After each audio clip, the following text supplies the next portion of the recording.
Hello guys, welcome back to my channel Saurabh this side. चलिए देख लेते हैं कल के दिन मार्केट में क्या होने वाला है। ठीक है, देखो मार्केट को अगर ध्यान से देखोगे ना तो मार्केट आपसे खुद बात करता है, और बात करने के बाद आप अगर उस बात को समझोगे तो आपको एक एक मार्केट की डायरेक्शन पता लग जाएगी। अगर आज की भी अगर आपको बात बताऊं तो मार्केट लगभग इस लेवल के आसपास मैंने ओपन किया था। ठीक है, देखो मार्केट ओपन करने के बाद ही अगर आपको मार्केट समझ में आ रहा है ना तो समझ लेना कि आपको चार्ट ट्रेडिंग में यहाँ पे बहुत कुछ हासिल कर लिया है। समझने की कोशिश करो मार्केट में मैंने सेलिंग के साइड पे इस लेवल के आसपास क्यों बोला था। ठीक है, अब देखो क्या कर रहा था मार्केट मार्केट ऊपर के साइड पे ओपन होने के बाद एक रिजेक्शन जैसा दिखा रहा था। ठीक है, अब रिजेक्शन तो दिखाया मार्केट ने रिजेक्शन दिखाने के बाद अगर मार्केट इस लेवल के आसपास छोटे मोटे बायर्स बुलाता है तो मार्केट इसी लेवल के आसपास से नीचे के साइड पे जा सकता था। लेकिन मार्केट ने किया क्या, समझने की कोशिश करो। मार्केट ऊपर के साइड पे यहाँ पे रिजेक्शन दिखाने के बाद जैसे ही मार्केट डायरेक्टली इस लेवल को प्रीवियस डे के लो को डायरेक्टली तोड़ता है, यहाँ पे क्या हो जाता है, यहाँ पे सब लोग एक्टिव हो जाते हैं। जो रिटेलर्स लोग सेलिंग करते हैं, जो previous day high, previous day closing, previous day लो पे जो लोग भी यहाँ पे सेलिंग करते हैं, बाइंग करते हैं, वो लोग यहाँ पे तुरंत एक्टिव हो जाते हैं। लेकिन हमें पता है कि मार्केट में यहाँ पे बायर्स एंड सेलर की साइकोलॉजी कैसे चलती है। अगर मार्केट को नीचे जाना है ना, अगर मार्केट को रियल डायरेक्शन पकड़नी है ना, तो मार्केट करेगा क्या, मार्केट सबसे पहले जिसने भी यहाँ पे सेल किया होगा ना, उन सभी लोगों को मार्केट सबसे पहले निकालेगा और उसके बाद मार्केट कंटिन्यूएशन में चला जाएगा। क्या किया मार्केट ने यहाँ पे, अगर ध्यान से देखोगे ना तो जब मार्केट इस लेवल के आसपास था ना, तभी मैंने आपको क्लियरली बोला था कि मार्केट सबसे पहले ऊपर आएगा। ऊपर आने के बाद मार्केट एग्जैक्टली 0.5 और 0.6 विच इज गोल्डन जोन और फिबोनाची के जोन के आसपास से मार्केट यहाँ से नीचे चला आएगा। मैं थोड़ा वेट कर रहा था कि मार्केट अगर थोड़ा और ऊपर आता है ना तो मार्केट में और ज़्यादा यहाँ पे बायर्स ट्रैप हो जाते हैं और मार्केट यहाँ पे और ज़्यादा नीचे चला आता है। लेकिन मार्केट हमें इंडिकेशन दे देता है कि मैं कब नीचे जाने वाला हूँ और कब मैं यहाँ पे ज़्यादा ऊपर या फिर ज़्यादा नीचे जाने वाला हूँ। मैंने एक चीज़ बोली थी आप लोगों को कि मार्केट इसी लेवल के आसपास से क्यों नीचे आ रहा है और क्यों मार्केट यहाँ से ऊपर जा सकता है, क्यों हमने जो ट्रेड लिया है वो ट्रेड फेल हो सकता है, उसका भी रीज़न मैं आपको वीडियो में आपको बताऊंगा। ऐसा मैंने बोला था। देखो सिंपल रीजन है, अगर मार्केट, ध्यान से सुनना, अगर मार्केट इस स्विंग को ऊपर के साइड पे ब्रेक करके अगर वापस आता ना तो मार्केट के बहुत ज़्यादा चांसेस बढ़ जाते हैं कि मार्केट इस लेवल के आसपास से डाउन साइड की तरफ इस लेवल तक मिल जाता। अब इसके पीछे साइकोलॉजी क्या है, इसके पीछे थोड़ी एडवांस साइकोलॉजी है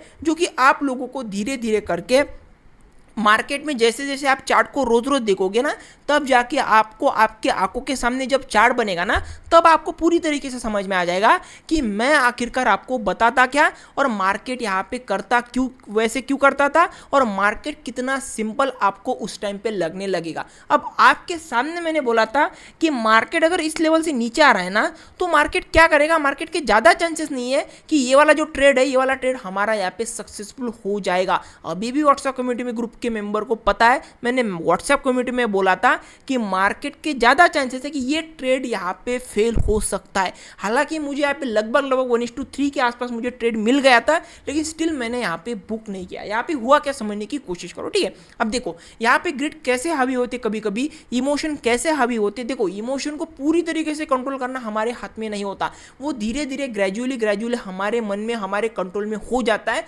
लेकिन कभी कभी इमोशन अपने आप पे यहाँ पे हावी हो जाता है। यहाँ पे हुआ क्या है, जैसे ही मैंने इस वाली कैंडल पे एंट्री ली ना, मार्केट तुरंत यहाँ पे नीचे चला आता है। अब यहाँ पे मैं थोड़ा वेट कर रहा था कि मार्केट लगभग 50,213 तक भी आएगा ना, 113, यहाँ पे 113 तक भी आएगा ना, तो मेरा यहाँ पे टारगेट हिट हो जाएगा। क्योंकि मेरा यहाँ पे टारगेट यही था कि मार्केट लगभग 50,113 तक आ गया तो मैं मार्केट को यहाँ पे एग्जिट कर दूंगा। लेकिन मार्केट करता क्या है, मार्केट को अगर ध्यान से देखोगे ना तो मार्केट लगभग कौन से लेवल तक आया है, मार्केट यहाँ पे 50,155 के आसपास मार्केट आके रिवर्स कर देता है। इसीलिए बोलता हूँ मार्केट में कभी कभी क्या होता है ना, मार्केट में हम जब ओवर कॉन्फिडेंस दिखाते हैं हमारे स्ट्रैटेजी के ऊपर, जब हम यहाँ पे रूल्स फॉलो करते हैं ना, तो ऐसे दिनों से भी गुजरना पड़ता है।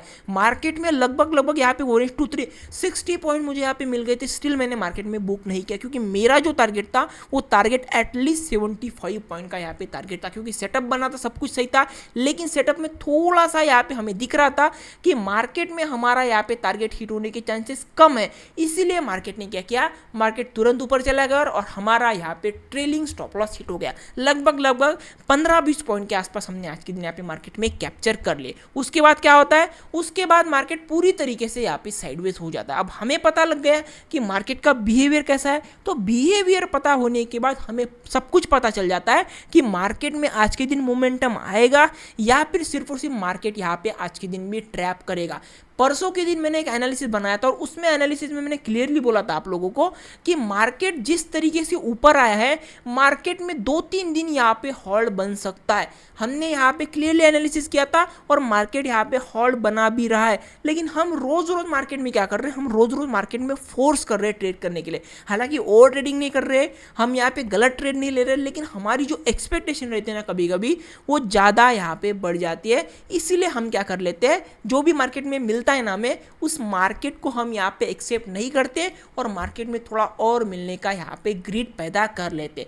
तो ग्रीड को कंट्रोल में लाना इतना भी आसान नहीं है। आप लोगों के सामने सब कुछ आप लोगों के सामने मैं आपको एनालिसिस बनाता हूँ, आप लोगों के सामने यहाँ पे ट्रेड देता हूँ, लाइव मार्केट में ट्रेड देता हूँ, तब जाके मार्केट में स्टिल मुझे यहाँ पे इमोशन कंट्रोल में प्रॉब्लम हो जाता है। इसीलिए बोलता हूँ सबसे पहले इमोशन कंट्रोल पे ध्यान दो। अगर आप मार्केट में यहाँ पे शुरुआत कर रहे हो करियर स्टार्ट करने की, तो सबसे ज़्यादा आपको माइंडसेट के ऊपर काम करना है, सबसे ज़्यादा आपको यहाँ पे साइकोलॉजी के ऊपर काम करना है। आई होप आज के ट्रेड का लॉजिक पूरी तरीके से समझ में आया होगा और जो कुछ भी आपको मैं बताता हूँ ना, अगर वो आपने नोट डाउन किया और आपने बैक टेस्टिंग या फिर फॉरवर्ड टेस्टिंग की, तो आप लोगों को धीरे धीरे करके यहाँ पे चार्ट ट्रेडिंग में बहुत ज़्यादा इजी हो जाएगा। अब एक आपके लिए यहाँ पे एग्जाम है, अगले 7 दिनों के लिए, मीन्स अगले वीक के लिए मैं कोई भी एनालिसिस वीडियो यहाँ पे नहीं बनाने वाला हूँ। मैं यहाँ पे थोड़ा बिजी रहूँगा। तो मार्केट में आप लोगों को करना क्या है, जितने भी सारे एनालिसिस मैंने बनाए ना, उस सारे एनालिसिस को आप लोगों को यहाँ पे देखना है और आपका एक एनालिसिस क्रिएट करना है। जब तक आप इंडिपेंडेंटली यहाँ पे सोचोगे नहीं, तब तक आप मार्केट में ट्रेड नहीं बनने वाले हो।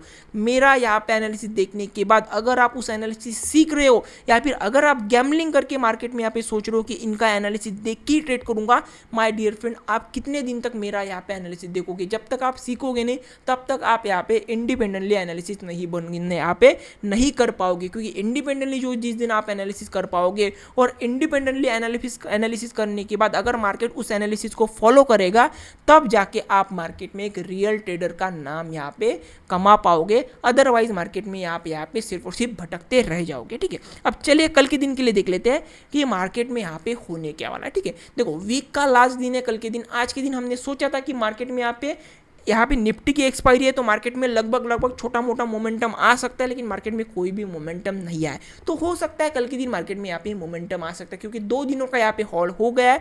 मार्केट अपसाइड की तरफ जाने के लिए यहाँ पे हमें दिखा रहा है, लेकिन किस लेवल को तोड़ने के बाद मार्केट अपसाइड जाएगा, किस लेवल को तोड़ने के बाद मार्केट डाउन साइड आएगा, वो सब कुछ हम यहाँ पे अभी देखने वाले। ठीक है, समझने की कोशिश करो मार्केट ने यहाँ पे आज के दिन किया क्या।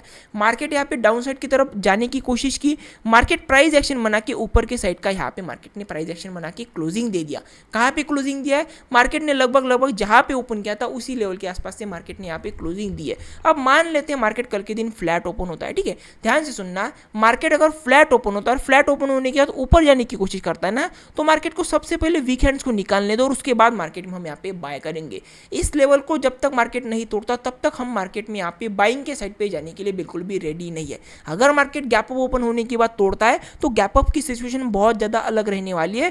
गैप अप ओपन होने के बाद मार्केट यहाँ पे हमें दिखा क्या आ रहा है, कैंडल क्या हमें दिखा रही है, वो देखना बहुत ज़्यादा इंपॉर्टेंट है। ठीक है, फ्लैट का भी आपको समझ में आ गया, गैप अप का भी आपको समझ में आ गया। अब गैप डाउन का और फ्लैट ओपन होने के बाद नीचे के साइड पे जाने के बाद करना क्या है, देखो सिंपल एनालिसिस बताऊंगा। मार्केट अगर फ्लैट ओपन होता है या फिर गैप डाउन ओपन होता है और ये जो आपको लेवल दिख रहा है ना, ये जो 2 कैंडल नजर आ रही है ना आपको, एक रेड कलर की और एक ग्रीन कलर की, इस लेवल को जैसे ही मार्केट डाउन साइड तोड़ेगा ना, मैं पूरी तरीके से मार्केट में सेलिंग के साइड पे जाने के लिए कल के लिए रेडी रहूंगा। क्यों? क्योंकि मार्केट अगर इस लेवल को, ये जो मोमेंटम आया, इस मोमेंटम को सस्टेन नहीं कर पाया ना, तो मार्केट में इस वाले जो भी इस लेवल के नीचे सेलर बैठे हुए ना, सॉरी बायर्स बैठे हुए ना, उन सभी को निकालने के लिए मार्केट यहाँ से नीचे आएगा और फ्लो में मार्केट यहाँ से नीचे के साइड पे जा सकता है। क्योंकि मार्केट में ऐसे 2 कैंडल बने हुए डेली टाइम फ्रेम पे, तो तो वहाँ पे हमें क्लियरली नज़र आ रहा है कि मार्केट नीचे के साइड पे बायर्स तो बुला रहा है, लेकिन मार्केट में अगर जो लेवल मैंने आपको बताया वो लेवल अगर ब्रेक हो गया ना, तो मार्केट में कल के दिन यहाँ पे एक बड़ी वाली रेड कलर की कैंडल बनने के बहुत ज़्यादा चांसेस है, क्योंकि सभी लोगों को यहाँ पे टाइम मिल रहा है बाइंग साइड के लिए जाने के लिए। यहाँ पे एक कैंडल भी बनी है, अगर मार्केट में यहाँ पे उस लेवल को मार्केट ब्रेक नहीं करता और मार्केट ऊपर होने के बाद, ऊपर ओपन होने के बाद या फिर गैप अप ओपन होने के बाद मार्केट डायरेक्टली ऊपर जाने की कोशिश करता है ना, तो मार्केट में यहाँ पे थोड़ा हमें सतर्कफुली, यहाँ पे केयरफुली हमें यहाँ पे मार्केट में कल के दिन के लिए कॉल साइड पे जाने की यहाँ पे कोशिश करनी है। आई होप एनालिसिस समझ में आया होगा। अगर एनालिसिस समझ में आ रहा है आप लोगों को, अगर आपको आज के दिन का एनालिसिस समझ में आ गया तो आप इस वीडियो को लाइक कर सकते हो, शेयर कर सकते हो, कमेंट कर सकते हो। Till then keep growing, keep learning.